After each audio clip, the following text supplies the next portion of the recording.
Muy buenos días a todas y todos. Mi nombre es Enrique Gallegos y en nombre de la Fundación para el Debido Proceso, les doy una cordial bienvenida a esta segunda sesión del Seminario Permanente Internacional sobre el Derecho al Agua y la Libre Determinación de los Pueblos Indígenas.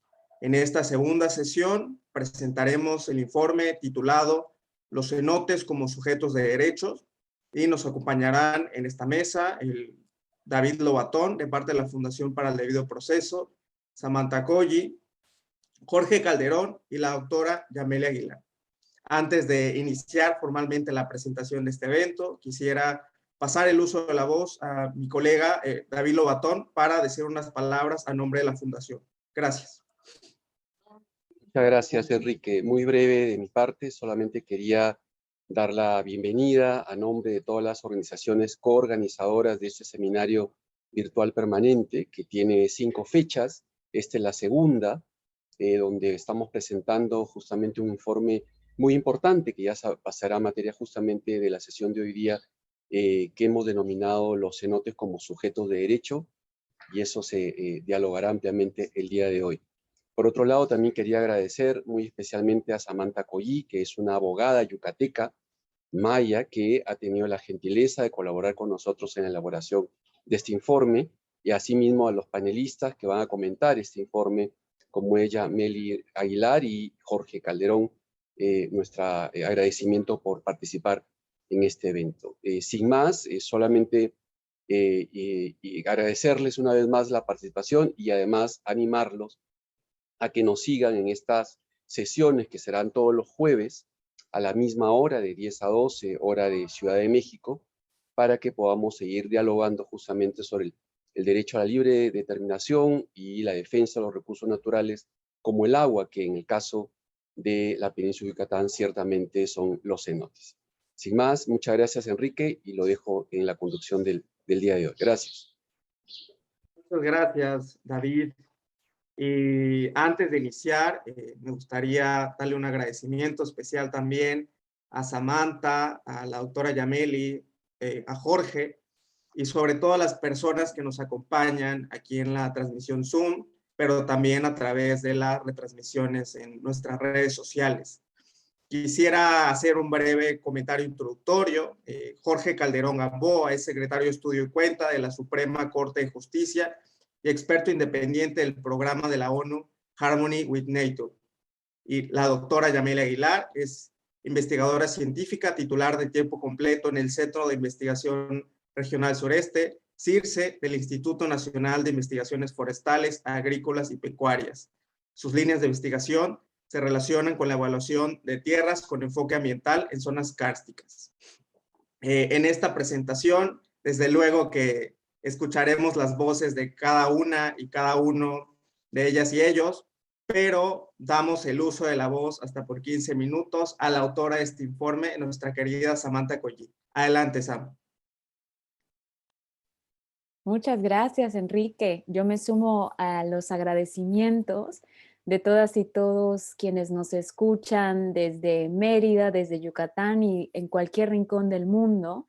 Gracias a la Fundación por el Debido Proceso por la confianza y apostar a una perspectiva alternativa, integral, para la defensa del agua, ¿verdad? Y por todo el trabajo que están realizando en la península de Yucatán, juntamente con las organizaciones coorganizadoras, valga la redundancia, de este seminario, a quienes también agradezco, y por supuesto a la doctora Yamel y a Jorge por su tiempo para leer el informe, para comentarlo y para estar aquí y avivar esta reflexión, ¿verdad? Así que muchísimas gracias.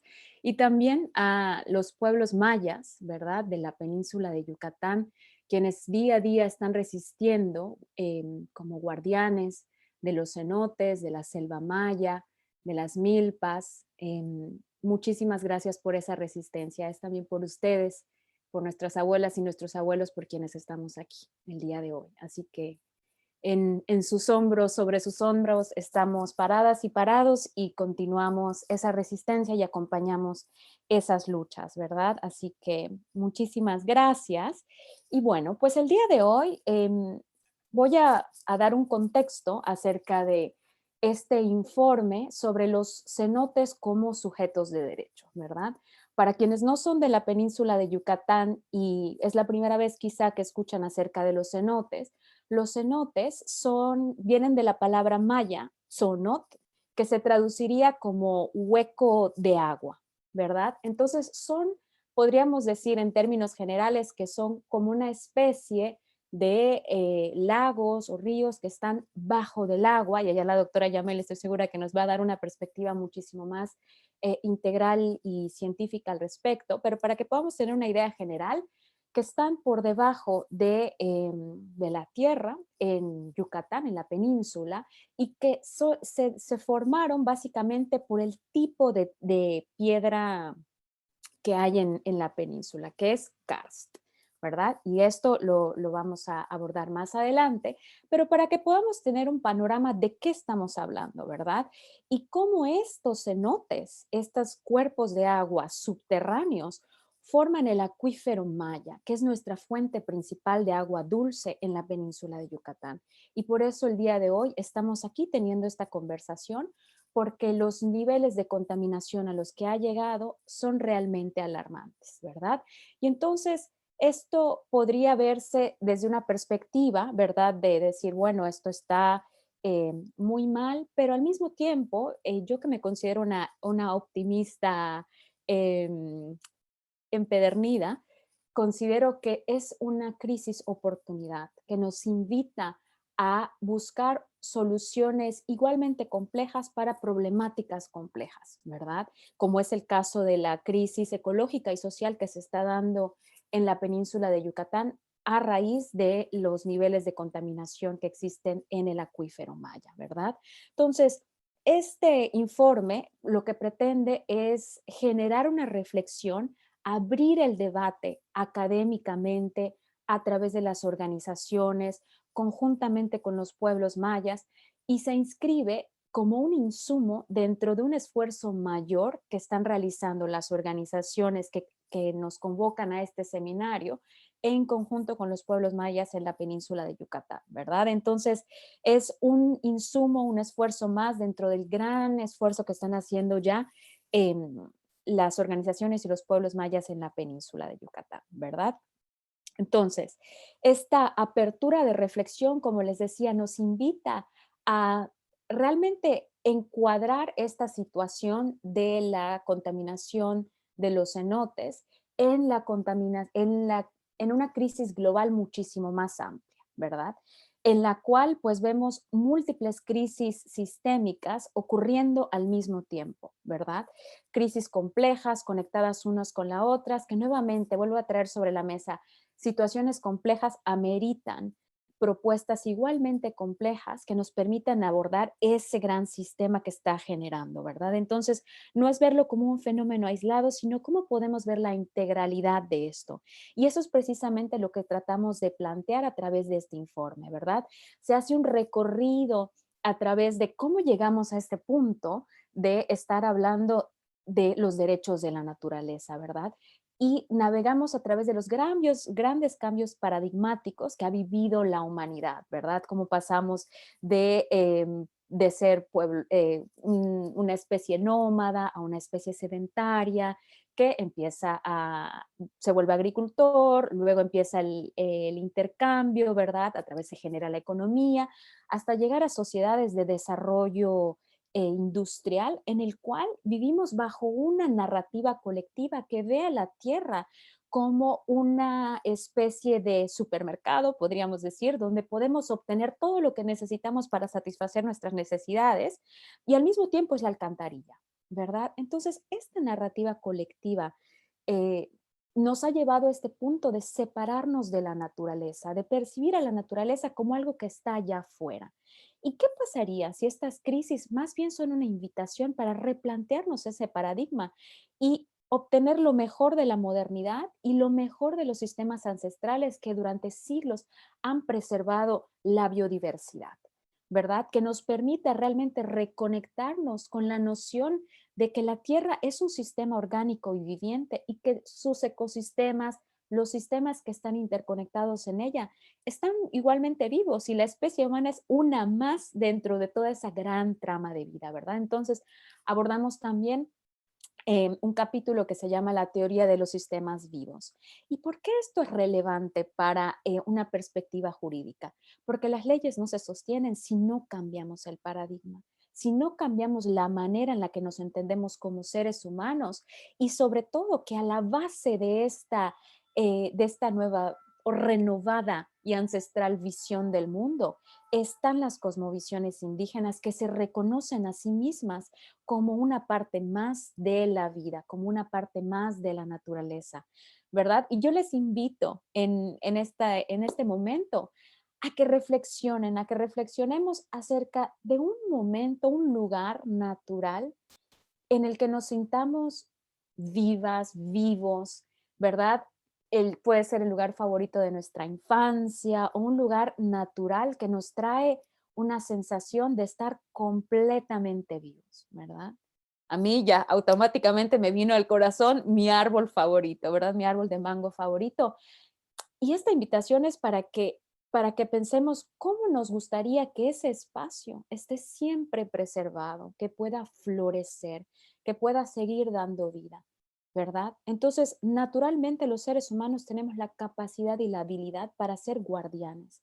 Y por tanto, los sistemas normativos, los sistemas legales, están hechos para adaptarse. Del derecho internacional hablamos acerca de la teoría del derecho como un instrumento vivo, como un instrumento en constante cambio. Y como tal, ¿cómo podemos adaptar los sistemas legales, políticos, educativos, para que respondan a esta necesidad actual de reconocer a los ecosistemas como vivos porque están en directo vínculo eh, con la vida humana, ¿verdad? Y más allá de eso, y de allá está el vínculo con los derechos de la naturaleza.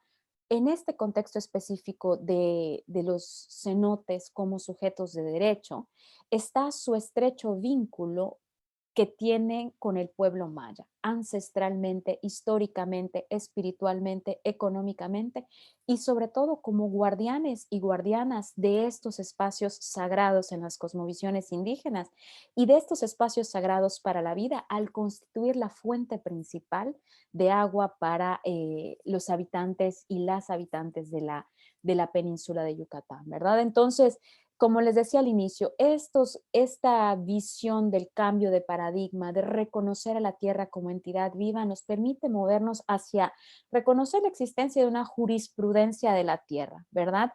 De un cuerpo normativo centrado en la tierra, desde el cual parten los derechos de la naturaleza, ¿verdad?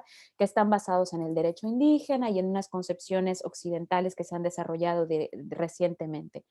Han sido desarrollados, digamos, a través de lo que conocemos como el soft law o derecho suave, a través del derecho internacional y también en el derecho comparado. Varios países, incluido México, en algunos estados de la República, se ha reconocido los derechos de la naturaleza, ¿verdad?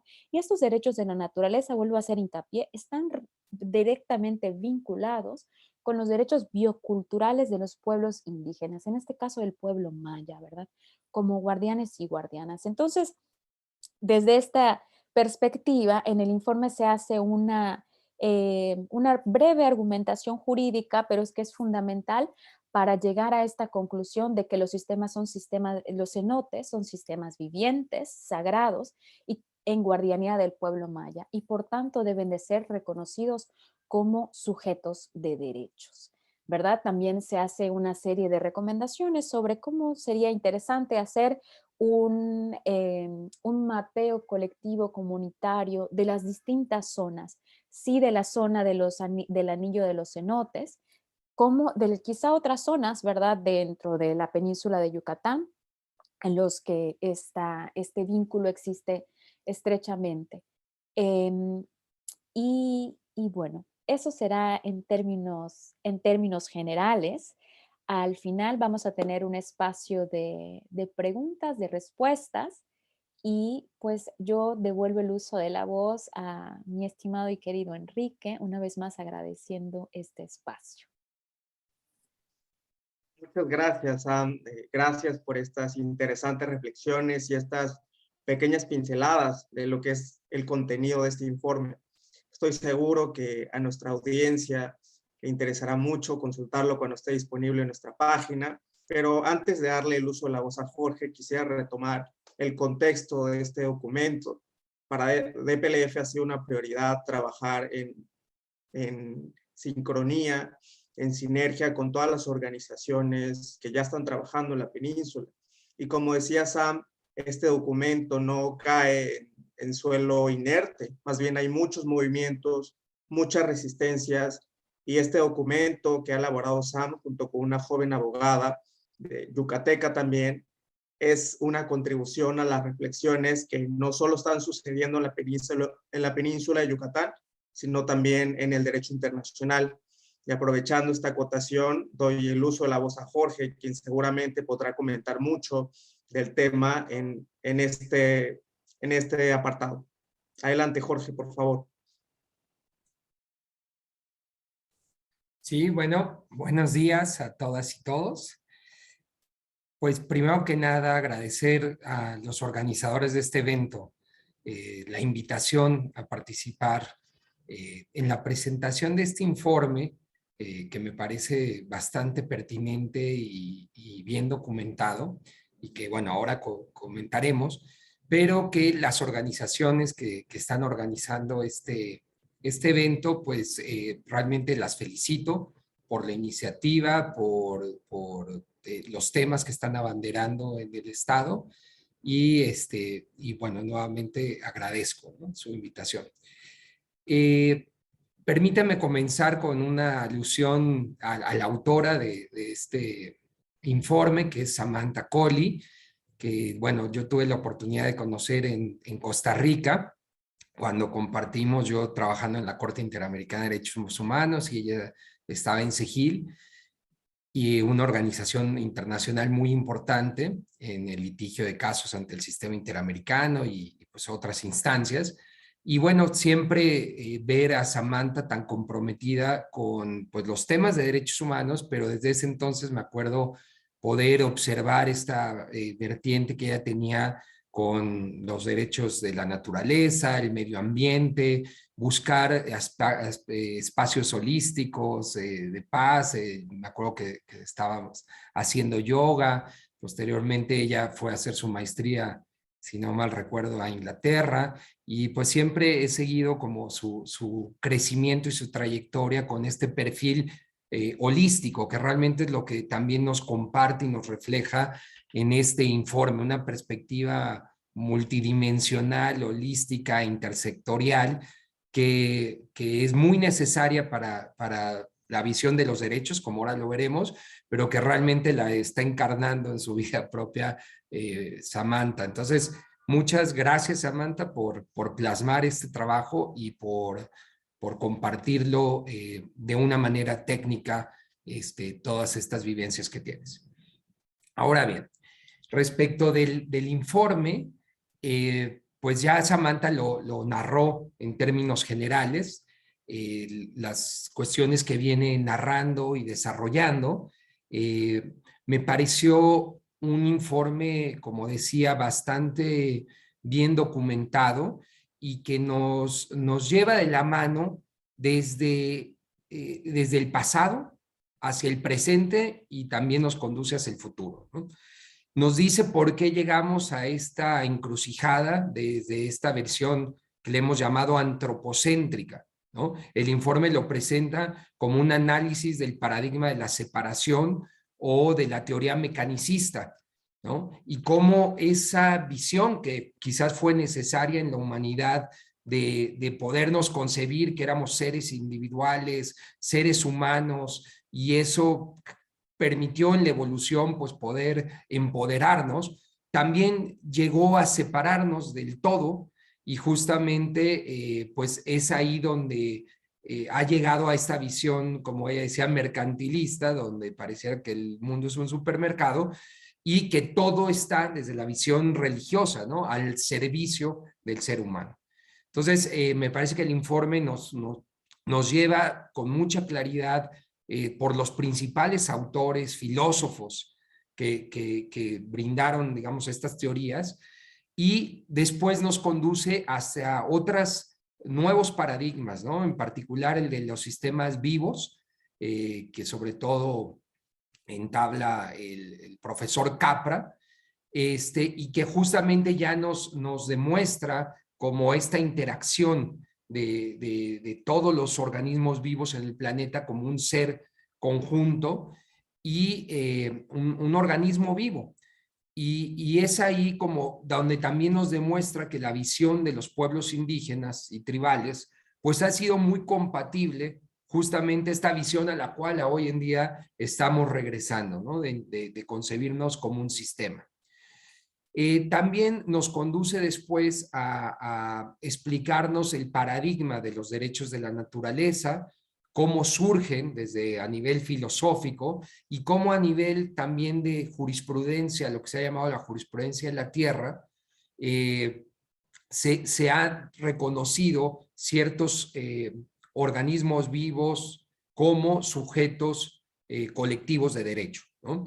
Desde las sentencias del Río Atrato en Colombia, la Constitución de Bolivia, de Ecuador, en fin, muchas otras decisiones que han permitido ir como consagrando particularmente esta que llamamos jurisprudencia en la tierra y que va a darle reconocimiento jurídico a diferentes entidades. Y después también nos indica por qué este sistema de cenotes es un sistema vivo y sagrado, que tiene una dimensión tanto desde una visión del ecocentrismo, ya no del antropocentrismo, sino del ecocentrismo, que consiste en concebir justamente este sistema de cenotes como un órgano vivo, sistémico, pero también una visión desde el punto de vista del biocentrismo para las comunidades indígenas y tribales que habitan en la zona y que son compatibles con esos sistemas y que han sido sus guardianes naturales y que los han acompañado y que también se benefician y hay como una interrelación entre este sistema y la vida de los pueblos indígenas. Y esto nos lleva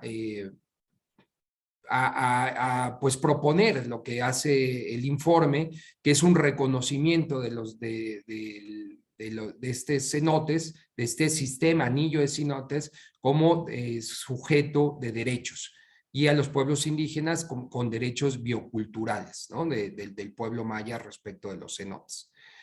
Nos queda, obviamente, ella plantea una serie de conclusiones y también recomendaciones, que todavía no es, el informe no termina siendo conclusivo diciendo ya esto simplemente se reconoce y desde mi visión ya todo se va a solucionar, ¿no? Sino que lanza una serie de puntos cruciales para cómo desde una perspectiva justamente ecocéntrica o biocéntrica y biocultural, consultar a las comunidades, hablar con expertos, etcétera, para poder determinar cuál es la mejor forma como se puede brindar una protección integral a este sistema de cenotes. Y por eso también pues nos quedan obviamente pues algunas interrogantes y cuestiones a todos los que estamos apoyando este movimiento de la jurisprudencia en la tierra, de realmente en la práctica, pues, qué implicaciones tienen el reconocimiento de estos organismos como sujetos de derecho, a diferencia de, por ejemplo, lo que ya tiene este sistema de cenotes, que es el concepto de área natural protegida con la categoría de reserva natural en el decreto 117/2013,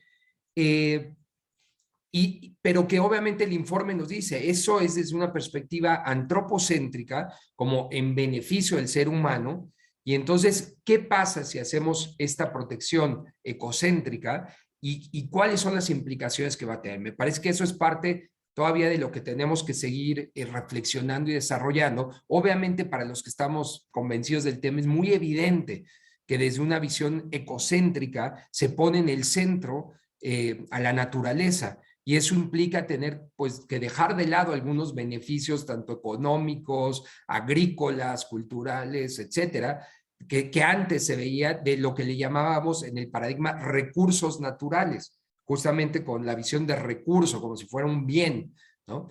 Pero me parece que todavía tenemos que traducir a las personas y a la práctica, pues, cuáles son las implicaciones concretas que se van a tener, que de este nuevo paradigma tiene respecto del viejo, ¿no? Estamos hablando de una superficie de cenotes de más de 2.192 kilómetros cuadrados. Es un territorio inmenso y que, por supuesto, lo que se está planteando en el informe es pues parte fundamental de la vida, no solo del pueblo maya, no solo de México, sino pues del planeta entero, ¿no? Entonces, en el poco tiempo que me queda, permíteme también destacar algunas cuestiones desde la visión del derecho internacional y la jurisprudencia mexicana sobre la perspectiva de derechos de la naturaleza. Y aquí solamente decir cómo desde el derecho internacional yo diría que se ha transitado o estamos transitando en 4 etapas, ¿no? La primera, recordemos que el derecho internacional surge de la responsabilidad y sujetos de derecho de estados, ¿no? Y por eso estaba la Corte Internacional de Justicia, que era el primer tribunal internacional que dirimía controversias interestatales. Para después moverse hasta la visión de los derechos humanos después de la Segunda Guerra Mundial, donde por primera vez el sujeto de derecho pues es el ser humano. Y los derechos humanos pues sí surgen desde un paradigma, desde una concepción por supuesto antropocéntrica. Pero estos derechos humanos también han transitado hacia, digamos, un punto 3, que serían pues los derechos ambientales. Y esa concepción del derecho ambiental desde un punto de vista antropocéntrico en función de que no afecta al ser humano, pero también unas interpretaciones que destaca el informe que nos dejan ver que esa interpretación antropocéntrica también tiene una visión ecocéntrica de proteger a la naturaleza como un ser vivo, ¿no? Y ahí es donde creo que nos estamos moviendo hacia un cuarto punto o paradigma en el derecho internacional y derechos constitucionales, que es del ecocentrismo del antropocentrismo al ecocentrismo, con todos estos reconocimientos de derechos de la naturaleza, ¿sí? Y por supuesto que pues esa es una evolución importantísima en el desarrollo del derecho internacional, el que se pueda reconocer a los derechos, ya a la naturaleza como sujeto de derecho.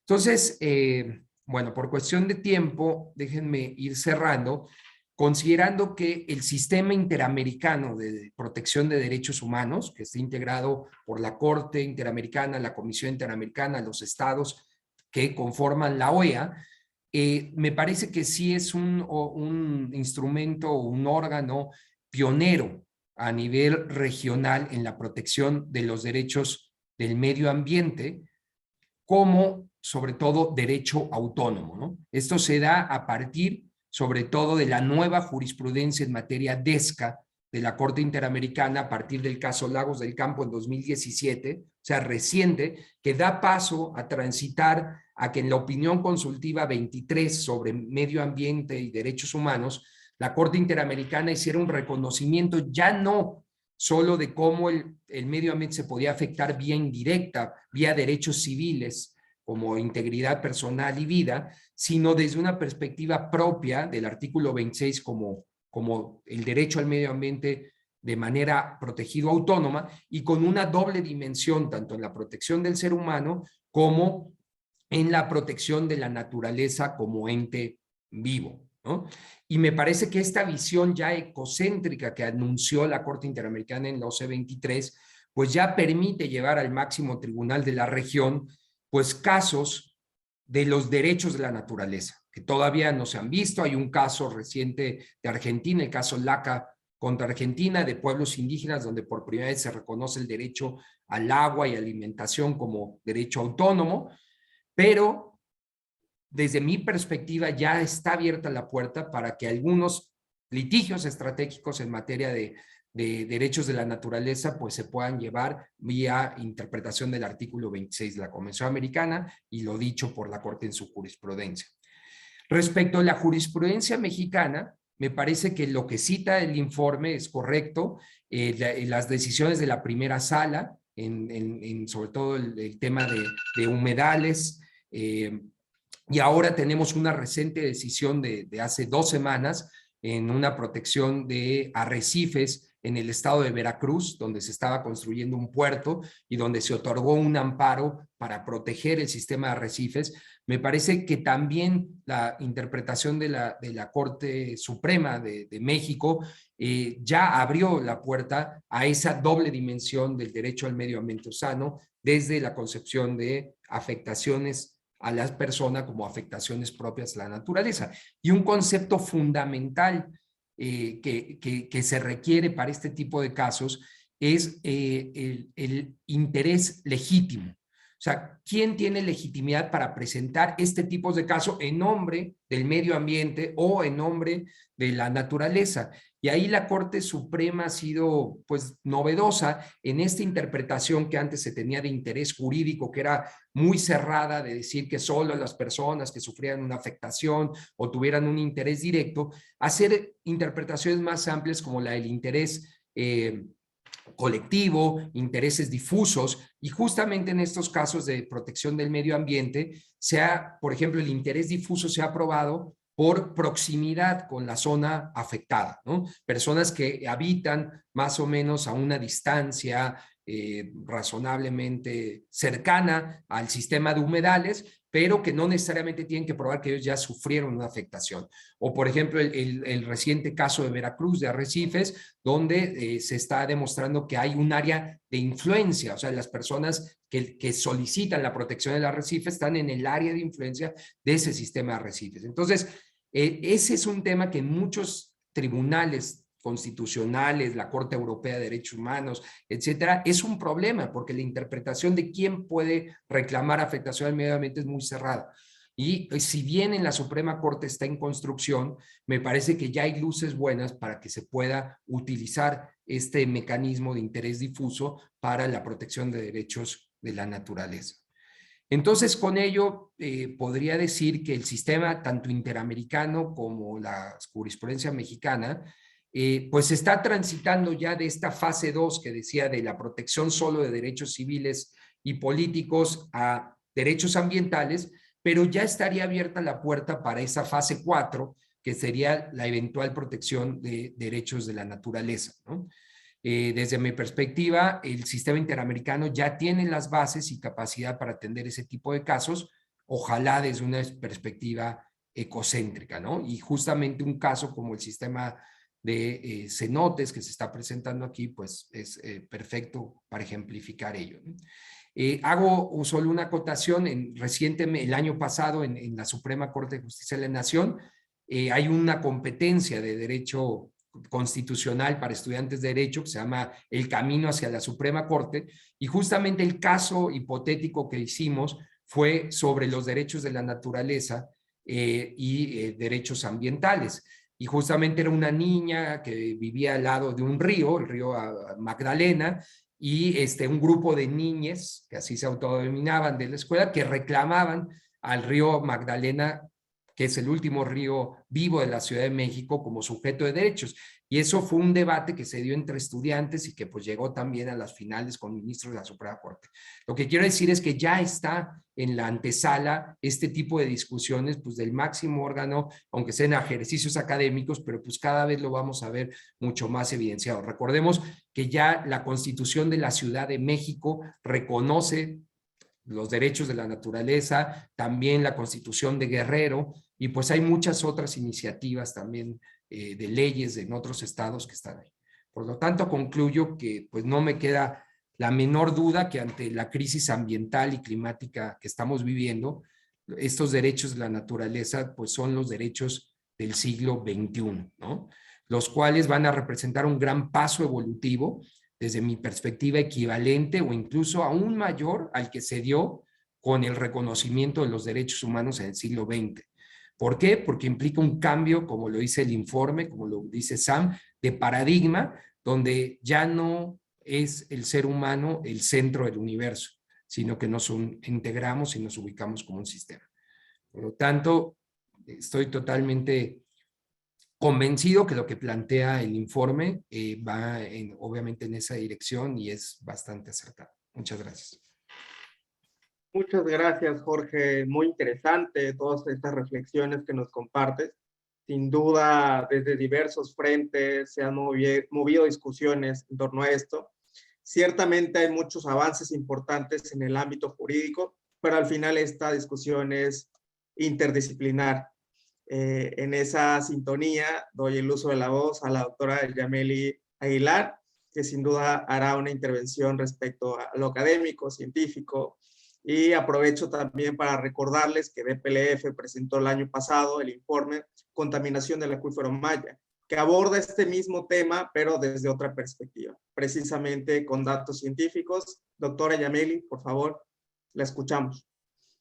Buenos días, pues igualmente agradeciendo la invitación y también felicitando pues a Samantha Collie, a Lisette, las abogadas, que cuando me contactaron y me platicaron sus inquietudes, yo de verdad quedé fascinada y esperanzada de que este tema ya esté aterrizándose en el ámbito legal. Pues también felicitar a todas las organizaciones que están detrás de este tipo de eventos, que son internacionales y que son muy importantes para poner, pues, destacar estos temas, como la península, pues, tiene, pues, problemáticas y todas relacionadas con el territorio.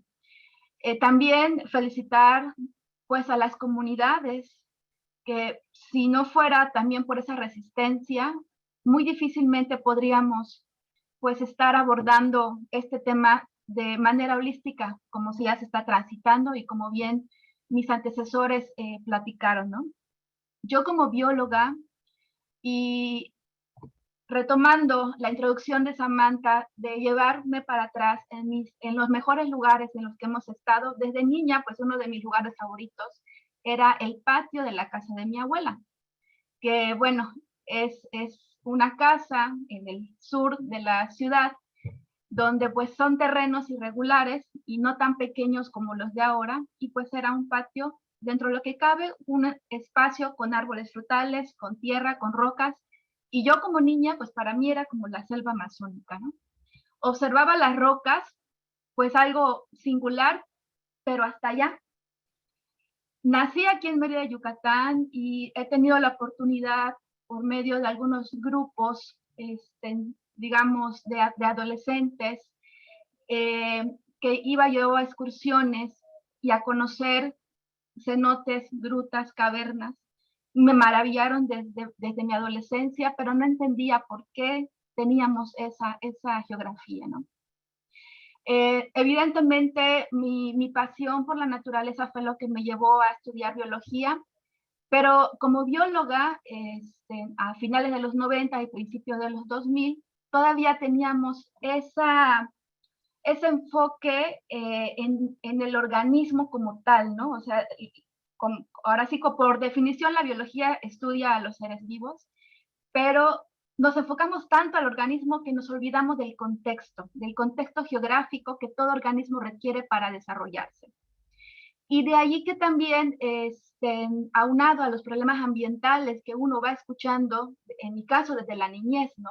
La epidemia del SIDA, las guerras de Irak contra Irán, ¿no? Las hambrunas en África, que era lo que sonaba en aquellos años, pues también me preocupaba todos estos temas ambientales, y desde la carrera tenía yo el interés, si alguien de mis profesores pues abordaba estos temas de legislación ambiental. Realmente no lo había, sin embargo encontré por ahí a una estudiante de doctorado que me empezó a introducir en el tema, y ahora que leo este informe me doy cuenta que pues todos estos temas en cuanto a legislación ambiental pues son recientes y pues van de la mano con las crisis en las que evolutivamente hemos transitado.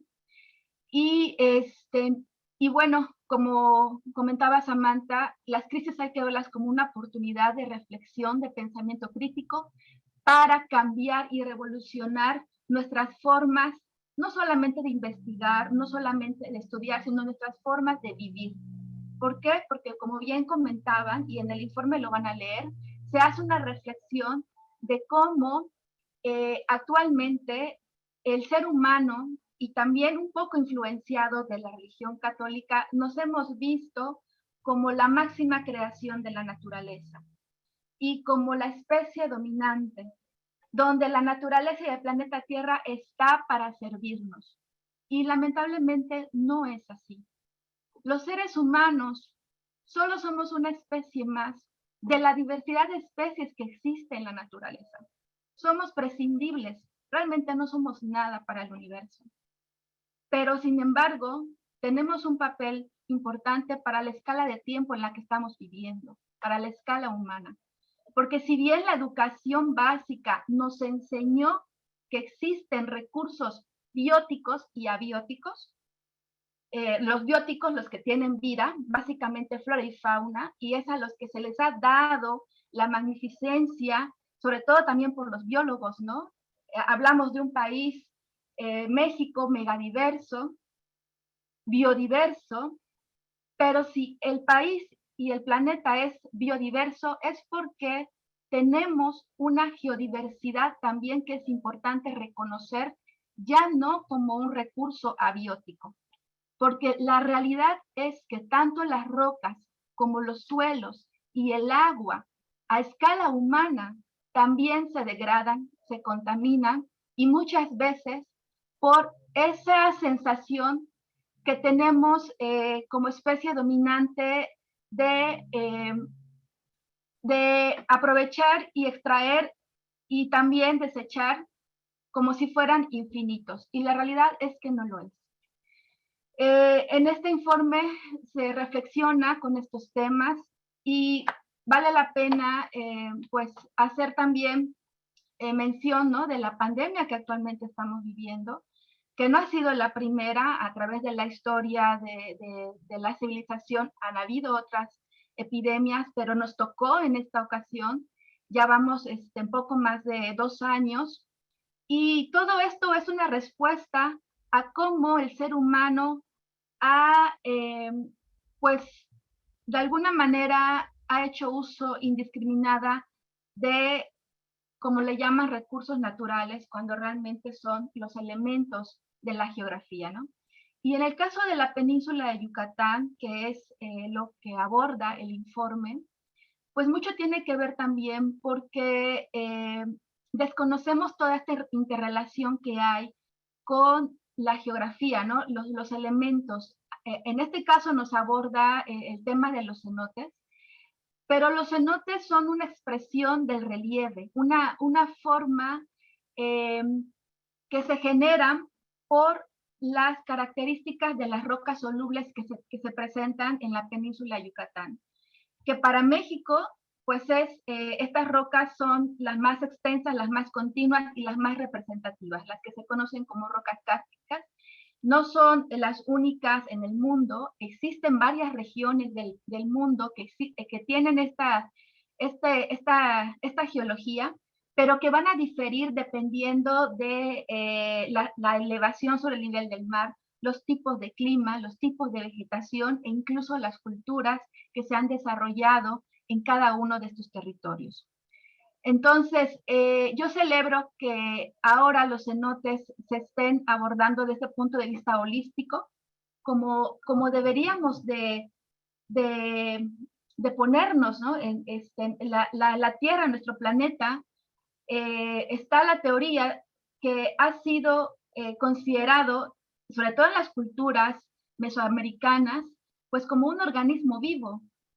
Habían estas deidades, ¿no? Pachamama, Gaia, Gea, aquí en México, Coatlicue, ¿no? Todas estas deidades que hacían referencia a la madre tierra, a la madre naturaleza, por ser fértiles, por ser dadoras de vida, y que es lo que hay que rescatar, lo que han tenido estas culturas, lo que hay que rescatar, porque sus cosmovisiones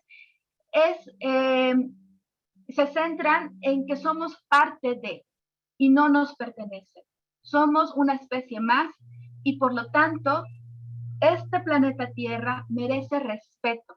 Es un organismo vivo, es un ente que tiene vida, que genera vida y que en la medida en la que permanezca sana, nosotros como especie también lo estaremos. Y la pandemia que actualmente estamos viviendo es un caso, es un ejemplo de esto, ¿no? Pues siempre han habido microorganismos, bacterias, virus, hongos, que por sus ciclos de vida muy cortos mutan muy rápido y que lamentablemente cuando se deforesta, cuando se impactan los ecosistemas, pues la fauna silvestre ya no tiene para dónde ir y todas esas enfermedades, o bueno, no enfermedades, pero de alguna manera estos organismos, estos microorganismos que pudieran estar controlados en un ecosistema sano, cuando se impacta estos ecosistemas, surgen estas enfermedades zoonóticas y se transmiten de la fauna silvestre a la fauna doméstica y de ahí a los humanos, ¿no? Y pasa, en el caso de la península, pues con toda los aportes de contaminantes, del uso indiscriminado que se hace de agroquímicos, de proyectos que no están debidamente evaluados en su contexto,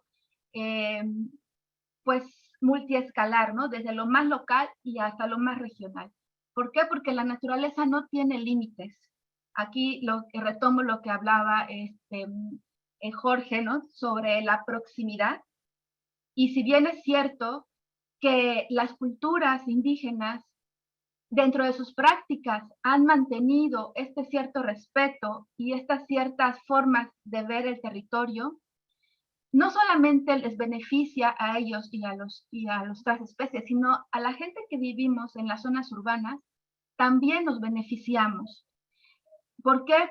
Porque en el caso de la península de Yucatán y en Yucatán, como habíamos comentado, tenemos este tipo de rocas solubles y que la manifestación externa, imagínense que esto es un cenote, es la expresión de un subsuelo que se desarrolla, que se disuelve. El agua filtra, el agua permanece, se almacena y también puede viajar. Es muy dinámico. Entonces, aquí lo importante en el caso de la península de Yucatán es reconocer que los cenotes es una forma de expresión del relieve.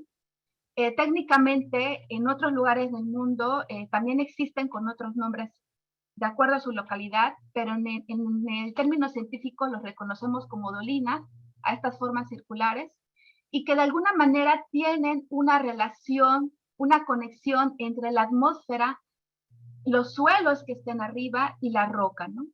Y esta interconexión es de la que todos dependemos, quienes estamos viviendo en el territorio peninsular, ¿no? Por eso es importante, de alguna manera, este informe que aterriza y hace una recopilación de cómo en otros países se ha trabajado en términos de derechos de la madre tierra, derechos de la naturaleza, derechos de los ríos, y en este caso que nos ocupa el derecho de los cenotes, porque de alguna manera son parte del planeta Tierra, parte de la naturaleza, con un dinamismo propio, y que en la medida en la que pueda dar, pues, de alguna manera reconocer sus derechos y operacionarlos, garantizaría también nuestro derecho a la salud y a un medio ambiente sano. Bueno, de alguna manera es como el resumen y también destacar, si bien las recomendaciones, pues hace hincapié en la importancia de los bienes ecosistémicos que se generan en el territorio y que en la medida que las comunidades indígenas, que ellos lo conocen muy bien sus territorios con sus propios términos, ¿no? con sus propios términos mayas, Acalché, Tzatz, Jaltunes, es importante hacer esta interdisciplinaridad, trabajar en equipo. Como comentaba Samantha, son problemas tan complejos que una sola disciplina no lo puede abordar. Y yo celebro que abogados, ingenieros, geógrafos, biólogos, sociólogos, arqueólogos, antropólogos, artistas, cineastas incluso, puedan unirse cada vez más a dar importancia a este tipo de ecosistemas y de defenderlos, ¿no? Y a la sociedad en general a sumarse, ya no solamente a concientizarnos y a cambiar nuestras formas de consumo, nuestras formas de vida, sino también a sumarse a lo colectivo, a exigir a las autoridades también, pues, que tomen su papel en el respeto hacia la naturaleza y a los derechos de las personas, porque sin ecosistemas sanos no tenemos una salud humana. Y bueno, yo con esto cierro para dar tiempo, ¿no?, a preguntas y reflexiones. Gracias. Muchas gracias a usted, doctora Yameli. Estoy seguro que a todas las personas, me incluyo, nos ha parecido muy interesante lo que usted menciona, que la naturaleza está interconectada, que esos impactos van cambiando y acumulándose dependiendo de los entornos en los que se encuentren. Y antes de pasar a la sesión de preguntas y comentarios, que ya tenemos varias al hilo, invito a nuestras y nuestros participantes a colocarlas en el chat o a través de la transmisión en redes sociales. Quisiera hacer un breve comentario, porque me parece muy interesante lo que comentó Sam y la conexión que tiene con lo que Jorge y la doctora Yameli nos compartían. Hay muchos impactos en la naturaleza que han tenido consecuencias muy negativas, tanto para la naturaleza como para nosotras como personas.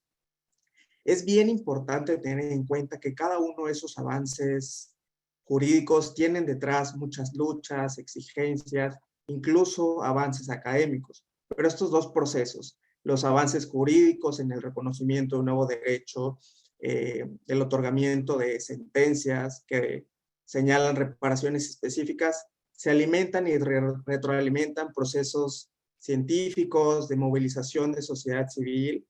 Y esto que señalaba de revalorar los conocimientos ancestrales es bien importante, sobre todo en territorios como la península de Yucatán, y yo me atrevería a decir que en todo el continente. Latinoamérica es una región vasta, naturalmente, pero también pluricultural. Finalmente, rescatar este llamado que hacía la doctora Yameli de informarse, de sumarse a la acción, de interesarse, de PLF, como muchas otras organizaciones en la península, está haciendo estos eventos. Les invitamos a que se sigan sumando a las sesiones en este seminario permanente internacional, a que consulten el informe que ya nuestra colega Karen Garita ha compartido aquí y también se encuentra en nuestra página. Este evento será grabado y podrán consultarlo después, pero sigamos con la conversación. Y ahora sí, la sesión de preguntas y comentarios. La primera pregunta, me permito leerla. Aquí está. La puede responder cualquiera, no está dirigida, así que si Sam, la doctora Yameli y Jorge quieren comentar, adelante. ¿Existe un conflicto entre derechos o garantías constitucionales en cuanto a las constituciones estatales que han reconocido los derechos de la naturaleza en México y el artículo 27 de la Constitución Política de los Estados Unidos Mexicanos en torno a las modalidades de propiedad y manejo de recursos naturales? ¿Quién quisiera comentar al respecto?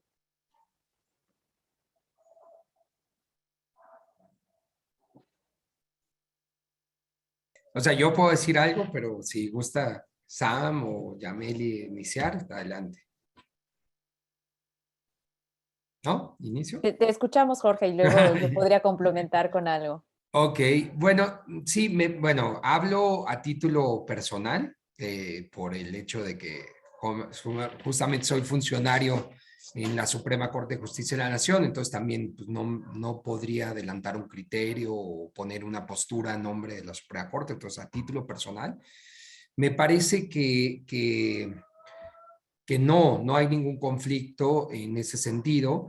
Recordemos que la interpretación que se hace del derecho al medio ambiente, pues deriva de, digamos, del artículo 27 constitucional, el artículo 4, en el que se reconoce al medio ambiente sano, pero también la interpretación de la jurisprudencia de la Suprema Corte pues ha dado estas dos dimensiones, ¿no? que ya señalamos en el amparo en revisión 307-2016 se reconoció que este medio ambiente sano es un derecho autónomo que busca por un lado garantizar la más amplia protección de la persona y por otro lado proteger a la naturaleza. En vista de ello, se pueden alegar afectaciones autónomas a servicios ambientales, ecosistemas, debido a su valor intrínseco y, pues, como ya dijimos, esto abre la puerta pues, a este tipo de reclamos de derechos de la naturaleza, ¿no?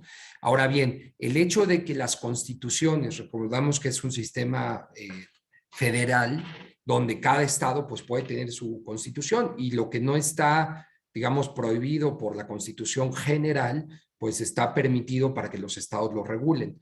Entonces, en realidad, el que un estado aborde o proteja todavía en mayor dimensión un derecho o dándole una concepción específica como proteger los derechos de la naturaleza, no solo es consistente un poco con esta interpretación que se deriva de estos últimos amparos de la primera sala, sino que además pues es coherente con un sistema federal donde cada estado en su constitución pues puede ampliar también el catálogo de derechos. Entonces yo personalmente no veo una incompatibilidad entre estas disposiciones con el parámetro de la Constitución General, ¿no?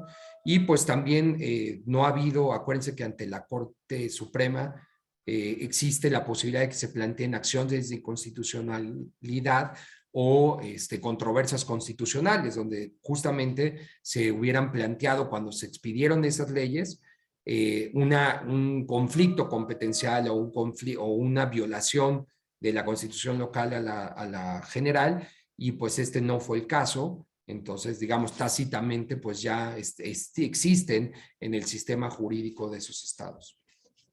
Lo que podría decir. Gracias, Jorge. Y yo me permito nada más complementar lo que muy atinadamente comentó Jorge acerca del planteamiento que se hace en el informe, ¿verdad? Que justamente en el capítulo en el cual se hace una revisión de los cambios paradigmáticos que hemos atravesado como humanidad, hacemos un espacio para reflexionar de dónde viene el derecho actualmente, ¿verdad? El derecho que tenemos en nuestra Constitución, el reconocimiento actual que tenemos de propiedad, ¿verdad? Vemos a los recursos naturales, los espacios en la naturaleza son referidos como propiedad desde el paradigma antropocéntrico, como bien lo hemos señalado, ¿verdad? Y la invitación a replantearnos esto, ¿verdad? ¿Cómo sería un cambio paradigmático cultural, pero también jurídico, que nos permita reconocer estos sistemas vivos, ya no solamente como propiedad, sino como sujetos de derecho en sí mismos, los cuales estarían íntimamente vinculados con la propiedad indígena comunitaria, ¿verdad? Y por eso parte de la argumentación que se hace en el informe es si los derechos de la naturaleza en guardianía, en este caso, ¿verdad? Hablando de los cenotes, en guardianía del pueblo maya. ¿Por qué? Por la relación histórica, sagrada, intercultural, pero también de preservación ecológica de esas zonas, lo que permitiría, digamos, como que este combo de reconocimiento de derechos, ¿verdad?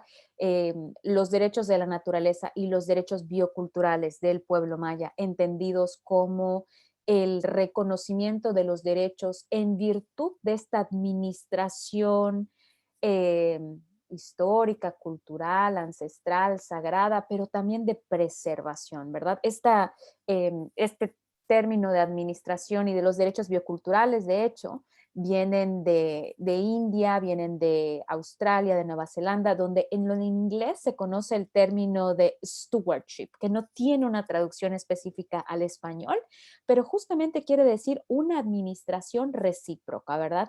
Los pueblos indígenas administran, cuidan, preservan la biodiversidad y la biodiversidad se expande, se regenera, florece, ¿verdad? Entonces es una relación simbiótica, podríamos decir.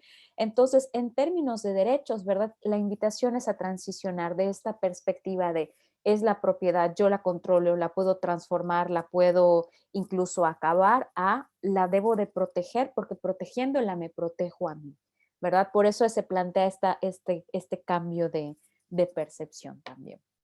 Y ahora, claro, como les decía al inicio, esta es la apertura, la reflexión de cómo eso va a ir tomando forma en nuestro marco normativo, cómo eso va a ir tomando forma en nuestros sistemas que vamos a ir renovando a raíz de estos casos que, como Jorge ya nos indicó, están abiertas las vías tanto a nivel nacional como a nivel interamericano para presentar litigios, ¿verdad? Así que eso. Muchas gracias, Sam. Sigo leyendo las preguntas que nos comparte. Una de ellas ya se ha respondido en el transcurso de sus intervenciones, así que paso a la siguiente. ¿Cómo hacer que tanto las autoridades jurisdiccionales como las del Ejecutivo apliquen los principios de transversalidad, indubio pro natura y equidad intergeneracional, así como los enfoques de sustentabilidad y función ecológica de la propiedad en su análisis para definir la viabilidad o inviabilidad de obras?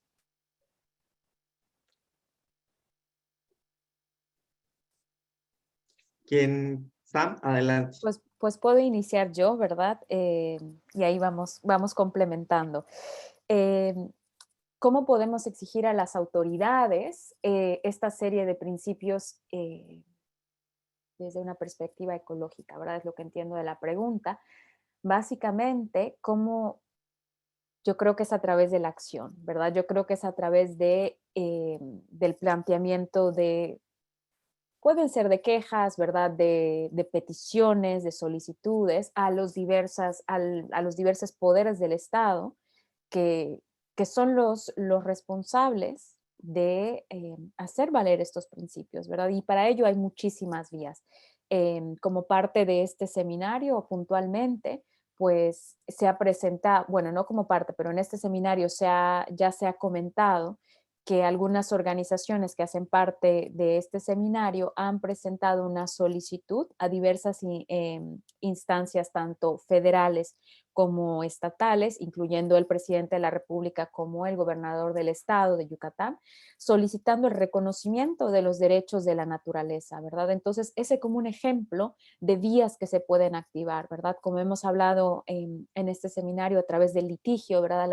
A través de la presentación de casos, ya sea a través de nivel local, nivel federal, se pueden activar. A veces incluso basta con enviar una carta al diputado que representa a tu distrito, al senador, al presidente municipal, y como ciudadanos y ciudadanas involucrarnos, ¿verdad?, en todas estas transformaciones, todos estos principios que queremos ver que permeen toda nuestra sociedad. No hay que subestimar el poder de las acciones individuales, porque somos muchas personas haciendo estos cambios que vamos a lograr esas transformaciones, ¿verdad? Así que quizás si hubiera como que una pregunta acerca de algo concreto, pero en general creo que hay distintas vías que podemos utilizar para hacer la solicitud de la aplicación de estos principios. Y no sé si mis compañeros y compañeras panelistas tendrán algo que comentar. Bueno, yo podría complementar ahora escuchando a Samantha, porque estas preguntas han tenido más unos conceptos legales, jurídicos, de las que no soy experta, pero bueno, yo como ciudadana también, y sobre todo preocupada por la situación que pues no es de ahora, sino ya de muchos años atrás. Claro que en los más recientes se ha dado más a conocer por las redes sociales, pero muchos años más atrás, pues el tema de la contaminación del agua, al menos en Yucatán, pues ha sido muy latente, ¿no? Y la preocupación también es en el sentido de que cada vez hay estadísticas de cómo las enfermedades de origen hídrico han aumentado. Y bueno, esto puede ser una respuesta también de los megaproyectos que se han implementado, ¿no? Sin un control estricto de los estudios de impacto ambiental que se deberían de realizar y realizar bien. Entonces, pues aquí en Yucatán, pues hay un Consejo Ciudadano que surgió a fines del 2019, el Consejo Ciudadano por el Agua de Yucatán, y que surgió también de una manera fortuita en el sentido de que hubo un evento a nivel de gobierno federal en donde ya se involucraba el tema de sistemas kársticos. Antes, o sea, antes de eso casi no se hablaba del CARS, ¿no? En el contexto legal y político casi no se hablaba. Y me llamó mucho la atención que un diputado trajera sobre la mesa el tema de sistemas kársticos y cenotes. Entonces, fui al evento y teóricamente era un foro de consulta ciudadana para que la gente externara sus preocupaciones, pero la realidad es que fue un evento poco difundido y que no existía esa representación ciudadana y comunitaria. Las pocas personas de organizaciones que nos enteramos en el último momento y llegamos, pues manifestamos esta preocupación de que, bueno, por una parte felicitando que ya se hable del CARS desde el ámbito federal, pero también nos preocupaba de que no había sido tan difundido y por lo tanto el sentido del evento que se supone debería ser democrático, pues no lo era, porque lo único que estaba más representado pues eran las empresas, ¿no? Entonces de ahí surgió este movimiento ciudadano, este Consejo Ciudadano, y pues lo que hemos hecho es hacer foros de verdad ya con este sentido más comunitario, más ciudadano, y sobre todo planteando pues la importancia de reconocer a los sistemas kársticos en la legislación federal. También de ahí nos alineamos al movimiento Agua para Todos, Agua para la Vida, y pues nos comprometimos a revisar pues las propuestas hacia una nueva ley general de aguas en donde se contemple el CARS dentro de los artículos, porque la actual ley de aguas no hace una particularización de los sistemas kársticos, ¿no? Y pues eso es lo que dentro de mi perspectiva como ciudadana y como bióloga, siento que hay vacíos legales en cuanto a la protección o manejo, ¿no?, de estos sistemas kársticos. Entonces, no sé si esto pueda servir como un ejemplo. Samantha bien lo mencionó, ¿no? De, pues, que la ciudadanía no nada más vaya a votar cada vez que se convoque, sino que como ciudadanos tenemos también la responsabilidad de participar y de exigir a las autoridades, porque es la única forma. Y por eso yo invito a todas las personas que se sumen a estas luchas, ¿no? A estos consejos ciudadanos, a estos guardianes en las comunidades. Ha sido muy importante esta labor que hace la gente en las comunidades de expresar sus problemáticas. Gracias por el momento. Muchas gracias, doctora Yameli. Me permito leer un par de preguntas más. Perdón, Enrique. Sí. ¿Puedo nada más sumar sí, un... Jorge, adelante, por favor. Porque veo que en la pregunta de Daniel Camillo, esta que leíste, específicamente también pregunta por qué, cómo se puede hacer para que las autoridades judiciales, ¿no?, y ejecutivas apliquen los principios de transversalidad, indubio pro natura y equidad, ¿cierto? ¿Es esa?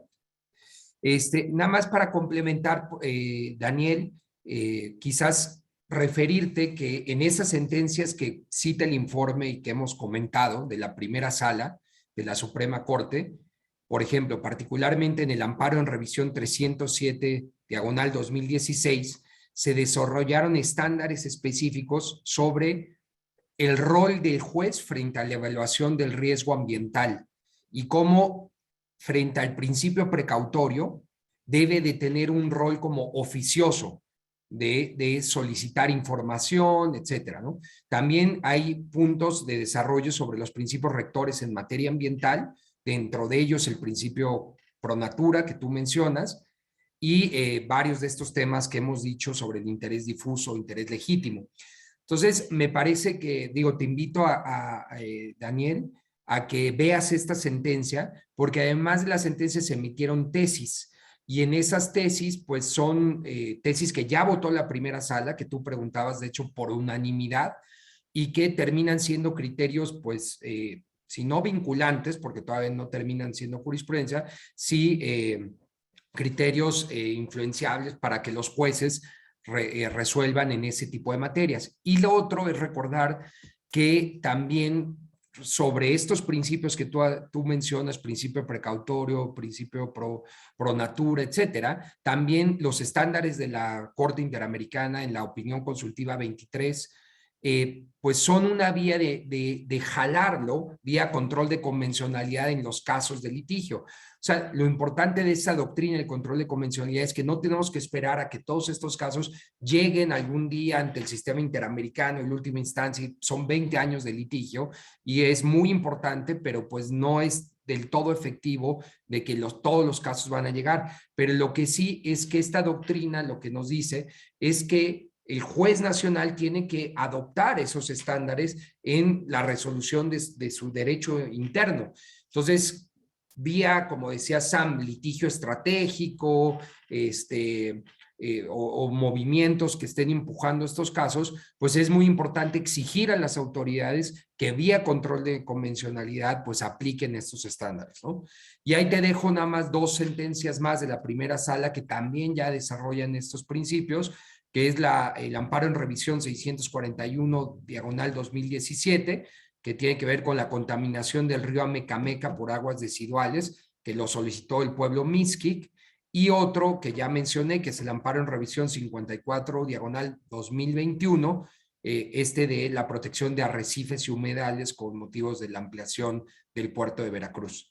Entonces, en todos esos ya hay criterios que pueden ser efectivamente ya exigidos, no solo a los jueces, sino a otras autoridades ejecutivas. Gracias, Jorge. También acumulo un par de preguntas.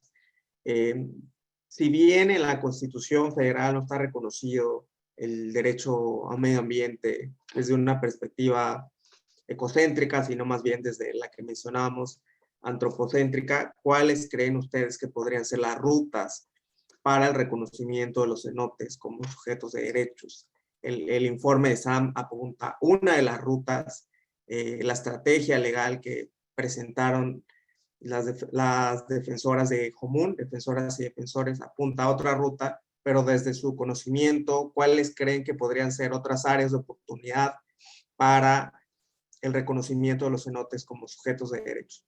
Les escuchamos.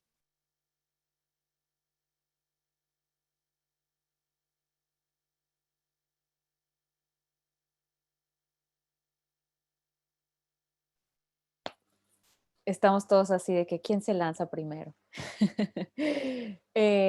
Pues rutas hay varias, ¿no? Como bien lo planteabas, Enrique, pues el informe plantea una, ¿verdad? Que es básicamente una argumentación jurídica en la cual,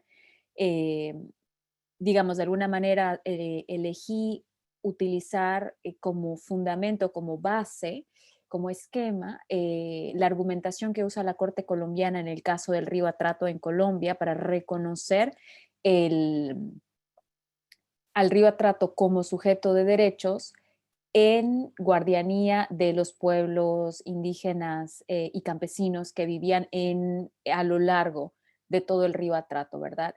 ¿Y por qué escogí esa argumentación en particular? Justamente por el análisis que hace la Corte colombiana, en la que reconoce, digamos, no con las mismas palabras o los mismos términos, pero sí hace un reconocimiento de del cambio de paradigma o de la transición de una visión antropocéntrica hacia una ecocéntrica, en la que efectivamente reconoce que el río Atrato pues, es un sistema viviente y que por tanto es sujeto de derechos, y que para poder ejercer esos derechos se haría a través de los pueblos indígenas y de los representantes que los diversos pueblos indígenas que viven a lo largo del río Atrato, desde su nacimiento hasta su desembocadura, actuarían como a través de la figura de la tutela, ¿verdad? Entonces, me pareció un encuadre muy innovador y sobre todo aplicable en el ámbito latinoamericano, y en el caso particular de los cenotes, en el que justamente como parte del informe se hace una perspectiva de cómo los cenotes, si bien no es una cuenca como la de un río, sí podemos identificar dónde empieza la zona en la que se filtra mayor agua, que puede ser el nacimiento.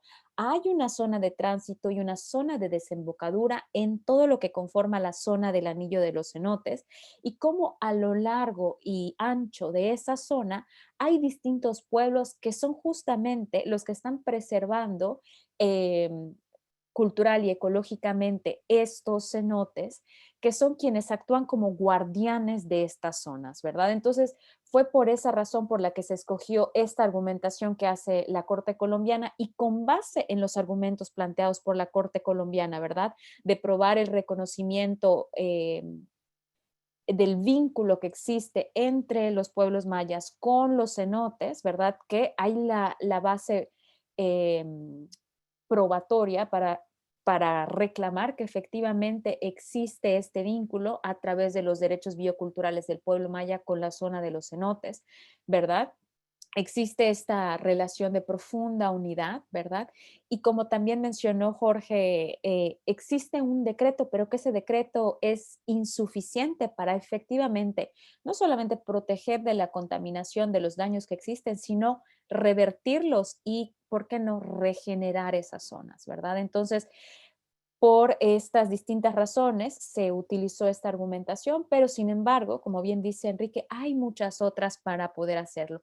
La que eligieron las organizaciones de Jomún, que es a través de la solicitud del reconocimiento a autoridades tanto ejecutivas como estatales, federales, perdón, como estatales, es una de las vías que se puede hacer.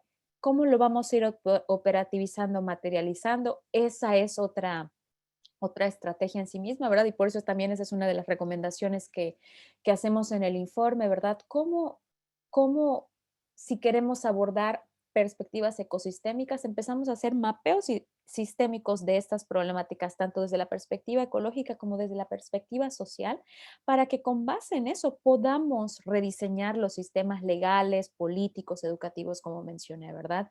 Creo que también estos cambios de paradigmas nos invitan a pasar de la manera aislada, de la manera sesgada y separada de pensar, a pasar a una manera sistémica, interdisciplinaria, como bien lo mencionaba la doctora Yameli, ¿verdad? De que cada persona, cada profesional, y no solamente las personas que hemos estudiado una carrera académica, ¿verdad? Sino que todas las personas tenemos sabiduría, conocimiento para aportar. De hecho, me permito mencionar muy rápidamente que uno de los cambios de paradigma implica salir solamente de la perspectiva de que lo racional es la fuente fundamental de conocimiento, porque eso viene de la colonización del pensamiento, de la colonización también de las ciencias y del derecho, que ven solamente lo racional, excluyendo otras maneras de saber que son inherentes e intrínsecas de las cosmovisiones y de las sabidurías indígenas, como es la intuición, como es la relación directamente a través de la espiritualidad, ¿verdad? Que son maneras intrínsecas humanas de saber que han sido excluidas históricamente, ¿verdad? Entonces, trayéndolo a este punto, incluir a todas las personas que tenemos conocimientos y sabiduría sobre estas problemáticas, sobre esta situación, para una propuesta integral. ¿Alguno de nuestros panelistas quisiera agregar un comentario? Bueno, brevemente a esta pregunta que me parece que obviamente es el desafío así jurídico importante, ¿no? Y por eso me permití compartir en la introducción de nuestra presentación como este ejercicio que se hizo en la Suprema Corte de Justicia de la Nación en el concurso El Camino a la Suprema Corte, que justamente trataba de argumentar jurídicamente cómo se puede llevar a cabo estos reconocimientos de derechos de la naturaleza, y donde cientos de estudiantes de muchas universidades pues participaron dando elementos de interpretación y de argumentación jurídica. Entonces digo, invito para la persona que hizo la pregunta, quizás que consulte las múltiples formas también de que estudiantes jóvenes talentosos, pues han también propuesto de qué forma se puede abordar. Pero bueno, como lo señalé en la presentación, me parece que, digo, además de los abordes que ya mencionó Samantha de la jurisprudencia colombiana, que obviamente es muy rica y es la vanguardista en esta materia, realmente desde la interpretación del artículo 26 de la Convención Americana, a partir de la opinión consultiva 23 y la nueva jurisprudencia de ESCA, me parece que sí da la posibilidad a que se aleguen derechos de la naturaleza vía el derecho al medio ambiente sano. O sea, sí hay una forma de poder invocar el artículo 26 y también me parece que la interpretación que la Suprema Corte ha hecho del artículo 4, 25 y 27 de la Constitución mexicana, también da la posibilidad de que se haga ese tipo de interpretación o al menos se argumente en ese sentido. Pero también dejo ahí ver que hay otros artículos de la Constitución que también tienen que ver con el medio ambiente y que no, a lo mejor no han sido explorados y pueden ser vía de análisis para llevar a estos litigios. Es el artículo, por supuesto, 1, ¿no? El 6, el 73, el 105 y el 122 de la Constitucional, todos esos tienen aspectos que tocan dimensiones distintas del medio ambiente. Entonces, utilizar, pues digamos, una interrelación entre artículos, entre lo que ya dijo la Suprema Corte, entre lo que ha dicho la Corte Interamericana y el derecho comparado a la luz de Colombia y otros países, por supuesto que me parece que hay vías de entrada, ¿no? Y esa es una, la vía jurisdiccional, vía jurisprudencial, y la otra es la vía legislativa, que pues tiene que ver con que se sigan empujando y aprobando leyes que vayan haciendo reconocimiento de esos derechos. Me parece que en el Estado de México el año pasado también hubo alguna iniciativa en esa dirección y bueno, en muchos otros estados se está discutiendo. Entonces, a nivel jurídico, me parece que o vía jurisprudencial o vía litigio estratégico o vía legislativa, pues es como se puede consolidar esto, más allá de lo que ya la doctora y Sam han dicho, de que en la práctica, pues esto ya es una realidad, ¿no? Más el reconocimiento jurídico termina siendo una consagración con implicaciones, pero de que ya es un sujeto de derecho para los pueblos que lo rodean y que así se le debe dar el tratamiento, pues ya lo es. Gracias, Jorge. Me permito leer la última pregunta que han formulado y después damos el uso de la voz a nuestro querido David, que va a mencionar unas palabras. Preguntan, ¿qué opinan del turismo en torno a los cenotes? ¿Está debidamente regulado y en qué medida afecta a los cenotes este uso turístico? Quizá la doctora Yameli pueda dar su opinión al respecto en esta pregunta. Sí, bueno, efectivamente, cada vez se ve más el uso de los cenotes para el turismo, ¿no? En Yucatán hay un reglamento, creo que se impulsó en el 2013, 2014 más o menos, un reglamento justamente para el buen uso de cenotes, cuevas y grutas, pero la realidad es que es poco conocido y aunque en su momento hubo un intento por la Secretaría de Ecología de aquel entonces por llevar este tipo de reglamentos a las comunidades, pues no ha sido lo suficiente, esa es la realidad. Y sin embargo, hay grupos, aquí me atrevo a decir que el grupo espeleológico AHAU conformado por arqueólogos, antropólogos, espeleólogos aquí en Yucatán, ha hecho un excelente trabajo o sea, que intenta de alguna manera explorar estos espacios y delimitar las zonas de sacrificio. Bueno, ellos con sus conocimientos en sus ámbitos, de sus especialidades, van pues cartografiando y sobre todo reconociendo todo el patrimonio biocultural alrededor de sus espacios, y de allí ya dar recomendaciones a la comunidad que quiera de alguna manera aprovechar. Dentro de mi punto de vista, considero que es una oportunidad cuando se hace de manera planeada. Hay algunos ejemplos. Para esa planeación se requiere la participación de, obviamente, la misma comunidad que esté interesada en hacer las cosas debidamente, con el respeto, ¿no?, que siempre ha tenido, y también con el involucramiento de estas especialidades de espeleología, biología, antropología. Eso sería como un ideal, ¿no?, para reconocer este espacio, estas cuevas, estos cenotes, porque cada uno es diferente. De hecho, en el mismo informe que tiene Samantha, que de ahora estamos comentando, ahí lo menciona muy bien y es una realidad. Cada cenote es único. Puede haber generalidades, pero sin embargo, siempre hay cuestiones que los hacen diferentes unos a otros. Por eso se requiere un estudio a detalle y un involucramiento de las comunidades para hacer este aprovechamiento de la mejor manera posible. Y que la misma gente, los turistas, sobre todo nacionales, sepamos identificar cuáles son estos lugares que de verdad hacen un buen manejo y valorarlo, ¿no? Porque de lo que no estoy de acuerdo es lo que se ha hecho en Quintana Roo. Básicamente todos los parques del grupo de la X, y que lamentablemente ya se están aquí en Yucatán, ¿no?, extendiendo. Este tipo de turismo, entre comillas, ecoturístico, no tiene nada que ver. Y es todo lo contrario, es un ecocidio. Transforman, dinamitan las rocas, dinamitan los paisajes, transforman, hacen túneles, fabrican, quitan vegetación nativa, cambian y se apropian de conceptos que no son la realidad. Estos parques temáticos son como un Disneylandia, son una fantasía. Y lamentablemente son los que generan grandes impactos. No solamente por la modificación del paisaje, sino también por toda la apropiación cultural que hace de la cultura maya, ¿no? Entonces, este tipo de turismo es el que debe evitarse, o que al menos se dé a conocer que no es el turismo que debería de aprovecharse en la península de Yucatán. ¿Qué es lo que sí debería aprovecharse? Hay un concepto, perdón por el avión que está pasando.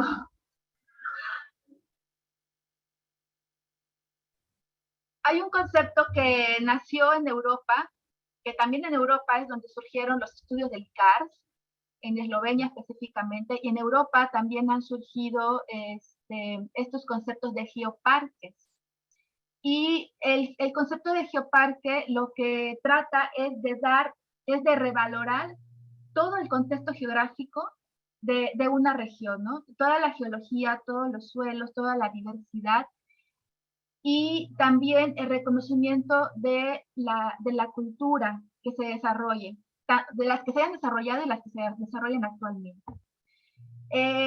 Este concepto de geoparque lo que busca es aprovechar, de acuerdo a la actitud del territorio y en conjunción de las comunidades que habitan, que ellos sean los gestores, que ellos sean los que manejen, y de acuerdo a la cultura, en este caso en la cultura maya, que nosotros no les vamos a enseñar nada. Estoy totalmente de acuerdo con Samantha.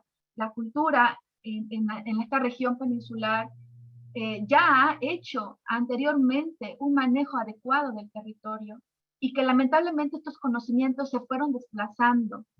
Hay esperanza de que se rescaten, y bueno, hay grupos, ¿no? Por ejemplo, el grupo de Bernardo Camal con el Xoquín, que es la lectura del clima y del estado del tiempo aplicado a la agricultura. Todos esos conocimientos, esa sabiduría, es la que debe estar ligada al desarrollo y que esté de la mano con las comunidades. Entonces, yo invito a que busquen por allí este enfoque de geoparque, que lo que hace es revalorar el territorio, la actitud, en este caso de las zonas cársticas, ligada a la hidrogeología, ligada al uso de cuevas, cenotes y grutas de las civilizaciones mayas, tanto antiguas como actuales, y de cómo toda esta geodiversidad tiene relación con la biodiversidad, ¿no? Por ejemplo, la diversidad de abejas nativas que tenemos en la península de Yucatán. Ese es un ejemplo de cómo está relacionado con la fisiografía del territorio, ¿no? Aquí en la península tenemos la mayor diversidad de abejas nativas y hay una práctica, ¿no? La meliponicultura asociada a los mayas, ¿no? Las cuevas que tienen microclimas específicos también se han utilizado como talleres artesanales para el manejo de la palma y hacer estas artesanías como un medio también de economía, ¿no? De economía local. Y puedo citar otros ejemplos, aquí los estudios de Fátima Tecpol, también una espléndida arqueóloga y espeleóloga yucateca, ha hecho toda esta descripción de los usos de cuevas y cenotes, ¿no? Entonces, toda esta riqueza cultural debe estar ligada al territorio en conceptos de geoparques, que es un turismo enfocado a la valoración cultural, al geoturismo, al turismo científico, al turismo de naturaleza, pero con respeto al paisaje natural, no al modificado que actualmente están haciendo en Quintana Roo. Bueno, no me quise extender, pero creo que era importante y necesario, ¿no? En México, los estudios de geoparques están dados por José Luis Palacio Prieto, del Instituto de Geografía. Hay solamente 2 geoparques en México, uno en la Huasteca Potosina y la Mixteca Alta, y hay iniciativas de que en Quintana Roo se implemente, creo que con Río Secreto, pero lo ideal es que toda la península pueda identificarse geomorfositios vinculados con las comunidades locales, porque ellos tienen todo el conocimiento para seguir aprovechando de la mejor manera posible. Gracias. Gracias a usted, doctora Yameli. Y una pregunta vinculada, a ver si Sam o Jorge tienen un comentario al respecto. ¿Qué tan perjudicial puede llegar a ser el uso del concepto cenote privado que recientemente se está promoviendo para la especulación y robo de tierras? ¿Puedes repetir la pregunta, Enrique, por favor? Sí, claro. ¿Qué tan perjudicial puede ser el uso del concepto cenote privado que se ha promovido recientemente para la especulación y robo de tierras? ¿Qué opinan? Me parece un planteamiento interesante y justamente porque en la península de Yucatán hay hasta el momento un número desconocido de cenotes, que el planteamiento que hacemos a través del informe es el reconocimiento de la zona de anillo de los cenotes, ¿verdad? Porque es justamente esa zona la que está, digamos, es parte de la reserva geohidrológica y la reserva estatal natural de esta zona, de la cual proviene el 42% del agua que se usa en Yucatán. Justamente atendiendo a esa peculiaridad y esa vulnerabilidad de esa zona es que decidimos hacer el planteo, o sea, la argumentación con base en esa zona, ¿verdad? Porque claro, va a abrir la reflexión y el debate acerca de, bueno, ¿cómo vamos a manejar esos cenotes que están en zonas privadas, ¿verdad? ¿Cómo vamos a manejar todo eso? Allá esa es otra reflexión y otro debate a hacer y que justamente está vinculado con otros problemas mayores, ¿no? Como es la especulación inmobiliaria en la península, la argumentación de una posible burbuja inmobiliaria en la península de Yucatán en virtud de toda esta especulación y por supuesto que va a abrir el debate y la reflexión a cómo lo vamos a manejar, puesto que, como también argumentamos en el informe, ¿verdad? Los cenotes están todos interconectados. Entonces, allá se abre una reflexión más grande, ¿no? Entonces, una respuesta concreta, pues de momento no hay, simplemente eso, ¿no? Como decir por qué estamos haciendo esta reflexión en torno a una zona específica, que es la zona de mayor vulnerabilidad, que nos va a dar la pauta para ver cómo lo vamos a manejar con las demás. Muchas gracias, Sam. Para ir cerrando, doy el uso de la voz a David Lobatón para dar unas palabras en torno al evento y a este seminario permanente internacional. Adelante, David, te escuchamos. Gracias, Enrique. Las palabras finales las vas a dar tú. Solamente yo quería hacer un comentario a propósito de este interesante diálogo, porque creo que más que una conferencia, ¿no? Creo que muy aburrida, digamos, hemos presenciado más bien un diálogo muy rico, ¿no? Interdisciplinario entre el derecho, las ciencias, ¿no? La biología, que es la especialidad de la doctora Yameli, esta visión holística de Samantha. Y a propósito de eso, yo quería hacer un comentario, ¿no? Que en la primera sesión de este seminario permanente tuvimos la presencia del actual relator de Naciones Unidas para el Derecho al Agua y el Saneamiento, el relator Pedro Arrojo. Y él señaló algo bien importante que ha estado, creo, presente en este diálogo entre ustedes tres, que es el que el agua debería dejar de ser vista como una mercancía y ser vista como un bien común, ¿no? Creo que ese es cuando Samantha, cuando Jorge, cuando Yameli hablan de el cambio de paradigma, que sin duda implica una serie de cosas, ¿no? Sin duda implica una serie de cosas del antropocentrismo al ecocentrismo, pero digamos, en simple, ¿no? Y para que los que nos están oyendo es en el tema específico del agua, ¿no? Cambiar el chip de que es una mercancía a que es un bien común, ¿no? Y es por eso que creo que las comunidades mayas, como las comunidades originarias de todo nuestro continente en América, tienen mucho que enseñarnos, ¿no? Porque justamente son ellas los que han conservado siempre esta cultura de concebir al agua y otros recursos naturales como un bien común, ¿no?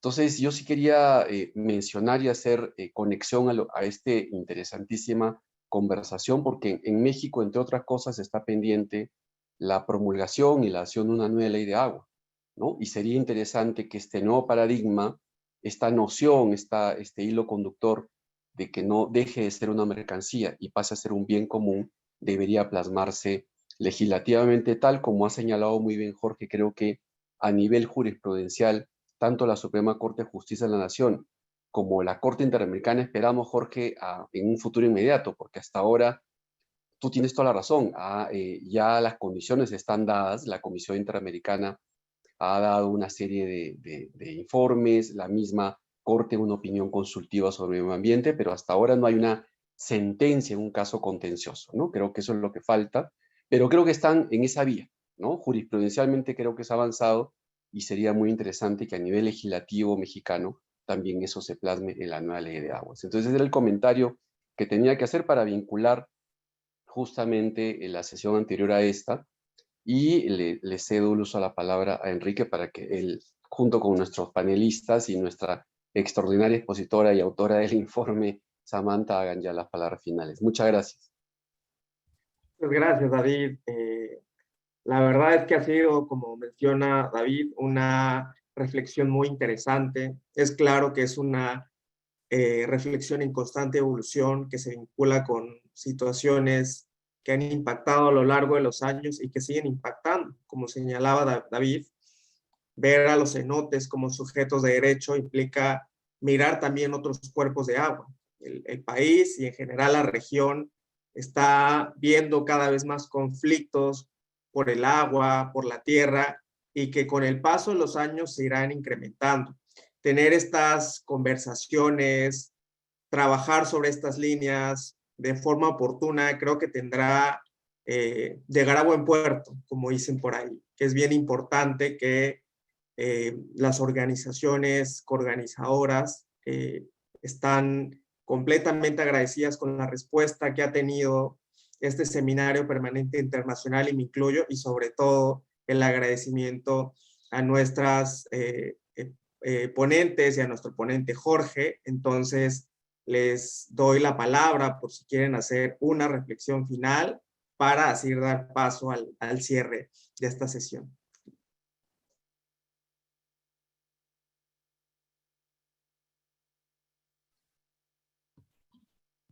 Pues yo agradezco la oportunidad de compartir mis pocos conocimientos. De verdad que uno nunca deja de aprender y estoy en la disposición para seguir colaborando. De verdad, felicidades por este esfuerzo tan importante y tan necesario para estos tiempos. Gracias. Bueno, yo también me sumo a las felicitaciones de esta iniciativa. Como ya lo dijimos, me parece que es un reto, pues el reto del siglo XXI, realmente cambiar esta visión antropocéntrica, esta visión biocéntrico-ecocéntrica, que no va a ser fácil, ¿sí? Porque tiene muchísimas implicaciones. Tiene implicaciones económicas sobre el concepto de lo que es la propiedad privada, como lo decían más o menos en la pregunta anterior, nuestra relación con, pues justamente con la naturaleza, en qué plano nos ponemos, si ya nos superior y es a la par, etcétera, que todo eso cómo cambia el mundo como lo hemos conocido en la actualidad. Yo creo que diametralmente, pero es la única alternativa desde mi punto de vista para vivir en un planeta pues en armonía, ¿no? Entonces, pues ya está muy claro que este sistema de supraposición con todos los demás elementos, pues ya no es sostenible y nos lleva a esta reflexión, ¿no? También vean que hay otros desafíos también jurídicos en esta misma dirección que se están dando, por ejemplo, en Europa, con los casos de justicia climática, ¿no? O sea, uno es los derechos de la naturaleza y también qué tanto los estados están haciendo frente al cambio climático y cómo eso nos afecta. Y eso también el derecho tendrá respuestas, o sea, puede, como el derecho como hoy lo conocemos, puede acoger desde su sistema rígido este tipo de peticiones, puede acoger a los derechos de la naturaleza, pues ahí es donde está realmente el debate y me parece que sí, también me hace reflexionar que tanto los sistemas de derechos humanos como antropocéntricos van a poder realmente cobijar en toto este tipo de peticiones. Me parece que sí, pero qué tanto también nos va a llevar a la reflexión de que debemos de reinventar el derecho, las instituciones, qué tanto puede haber ya la necesidad de transitar hacia un tribunal de medio ambiente, de derechos de la naturaleza, y que tenga otras dinámicas de cómo se prueba, de la carga de la prueba, de la legitimación para acudir a ellos, de las consecuencias, la reparación integral, etcétera. O sea, realmente el informe nos está planteando algo que nos desconstruye no solo la vida como la conocemos, sino todo el sistema jurídico y sus consecuencias. Entonces, pues celebro mucho que este primer informe sobre esta materia que están ustedes presentando, pues ya nos ponga eso sobre la mesa para que lo discutamos, para que veamos todas estas consecuencias y pues manos a la obra, porque el tiempo pues se acaba y los cenotes pues están ahí y nos siguen brindando como todos sus beneficios y nosotros pues cada día destruyendo más todo lo que nos rodea. Entonces, agradezco que se ponga esta discusión sobre la mesa y pues ojalá estemos a la altura de este reto. Gracias, Jorge. Sam, tus comentarios de cierre, por favor.